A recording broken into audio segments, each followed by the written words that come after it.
Doctor Fahmida Mirza साहिबा, doctor Fahmida Mirza साहिबा, फिर उसके बाद। जी बहुत शुक्रिया स्पीकर साहब।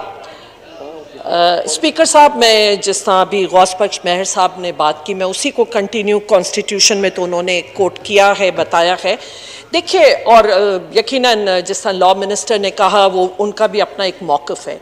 प्लीज़ मैं ये कहना चाहती हूँ, मैं पॉलिटिकल साइड पे, प्रेसिडेंट वो भी पार्लियामेंट का हिस्सा हैं, और ये सोचना कि वो पॉलिटिकल नहीं है, जैसे स्पीकर के लिए कह दिया जाता है कि जी आप बिल्कुल स्पीकर एक इम्पार्शल और न्यूट्रल होते हैं, जैसे ये हेड ऑफ द स्टेट को भी होना चाहिए, लेकिन आपकी एक पॉलिटिकल वो है and you have to apply your mind. बहुत सी ऐसी चीज़ें हैं, बहुत से ऐसे जिसके लिए बहुत सारी सुप्रीम कोर्ट के डिसीशंस भी हैं। यहाँ पे उन्होंने स्पीकर की कुर्सी को भी एक बिल्कुल, इस पार्लियामेंट को भी, जो आर्टिकल कॉन्स्टिट्यूशन की, इसमें मेरी नज़र में बड़ा क्लियर है कि ना स्पीकर की रूलिंग को कोई और चैलेंज कर सकता है, कोई और इदारा वो कर सकता है। आप एक पूरे इदारे को हेड कर रहे हैं और आपकी रूलिंग को कोई चैलेंज नहीं कर सकता। मेरी बहुत स्ट्रॉन्ग रिजर्वेशंस उस पर भी हैं, जिस तरह दूसरे इदारों ने इंटरफेयर किया। उसके साथ साथ प्रेसिडेंट की भी, कि ये आप मजाक ना बनाएं। पार्लियामेंट्री डेमोक्रेसी यकीनन है, और हम चाहते हैं कि पार्लियामेंट्री डेमोक्रेसी को अगर आपने आगे बढ़ाना है, लेकिन जो पिछले चंद महीनों में हमने जो कुछ यहां देखा, जो हॉर्स ट्रेडिंग की मैं बात करूं, या आप हमें उस एरिया में ले जा रहे हैं, क्या वो सब कुछ कॉन्स्टिट्यूशन के तहत हो रहा था? जितने स्टेप्स यहां पे लिए गए हैं, वो कॉन्स्टिट्यूशन की कंप्लीट वायोलेशन हो रही थी।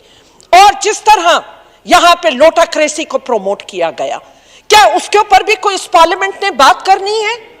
क्योंकि अगर देखिए, आर्टिकल 226 है जो सीक्रेट बैलेट की बात करता है, सिवाय किन वोट्स के, जो प्राइम मिनिस्टर का वोट ऑफ कॉन्फिडेंस है।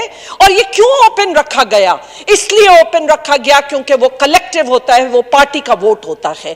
अगर उस पर पार्टी के वोट की वायोलेशन हुई है, तो देन दैट मीन्स कि आपके कॉन्स्टिट्यूशन के तहत आप लोग नहीं यहां पे चल रहा। आपने लोटाक्रेसी को प्रमोट करना है, आपने यही माहौल में चलाना है। मेरा ख्याल है कि एक अच्छा बड़ा दिल कीजिए। यकीनन आपके इख्तलाफ हो सकते हैं, और हमें अब कम से कम जो कुछ रह गया है बाकी, अगर आपने उनको बचाना है, हेड ऑफ द स्टेट की एक पोजीशन है, एक तकद्दुस है, और हम हर इदारे की इस तरह तबाही ना करें।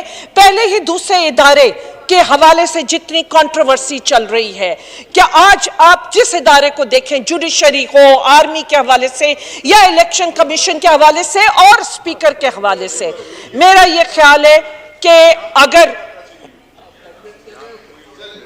देखिए, अगर आपको एतराज है लोटक है, देखिए आप अगर एक्सक्यूज मी ऑनरेबल मेंबरान, क्रॉस टॉक ना करें प्लीज। बड़ा क्लियर है इस हवाले से, आर्टिकल 226 बड़ा क्लियर है इस हवाले से, और अगर वहां पे कोई नो कॉन्फिडेंस की गुंजाइश नहीं छोड़। स्पीकर साहब, लास्ट मैं ये कहूंगी कि प्लीज अच्छी रिवायात को जन्म दें, अच्छी रिवायात लेके चलिए, बचाइए जो इदारे बच गए हैं।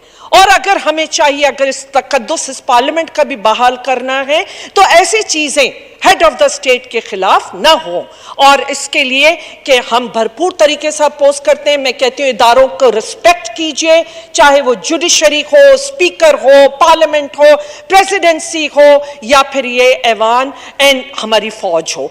आज मैं चाहती हूँ कि इन सारे इदारों का रिस्पेक्ट हो, इन इंस्टीट्यूशंस का हो, और हम इस तरह के कंट्रोवर्शियल किस्म की चीजों को या ना लाएं, और इसको वापस लिया जाए। मेरी पहले वो है, नहीं तो फिर हम कोरम पॉइंट आउट कर देंगे।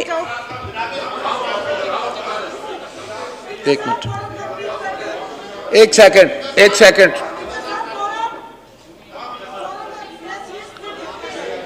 Please, order in the house please, order in the house please.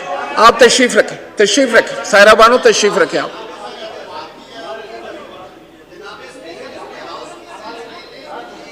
ये देखिए, अभी लॉ मिनिस्टर साहब ने, उन्होंने